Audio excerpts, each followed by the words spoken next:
জয় শ্ৰীৰামক প্ৰণাম জনাই আজি ওলালোঁ ডাইৰেক্ট বাৰ ঘৰলৈ বুলি। মাজত কিন্তু ক'তো কমা ফুল ষ্টপ নাই।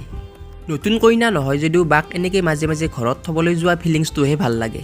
পিছে বাই কিন্তু অলপো কন্দা কটা কৰা নাই, হাঁহি হাঁহি নিজৰ ঘৰলৈ বুলি পুৰা ৰাওনা। আৰু এয়াই চাওকচোন, দেখিলোৱেই নহয় এক্সিডেণ্ট, সেইবাবে গাড়ী চলাওঁতে অলপ সাৱধানে চলাব লাগে।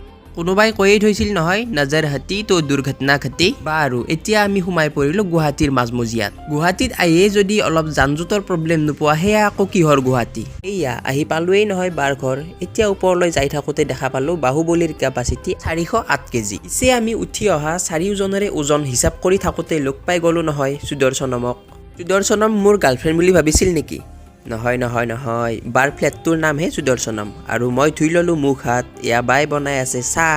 এয়া চাহ দিছিলহে মাত্ৰ, ভালকৈ খাবই নিদিলে বাই, আকৌ আমাক খেদি পঠিয়ালে। ৰাতি হ'লে তহঁতক আকৌ মাংস আনি খুৱাব লাগিব, সোনকালে যা বাই।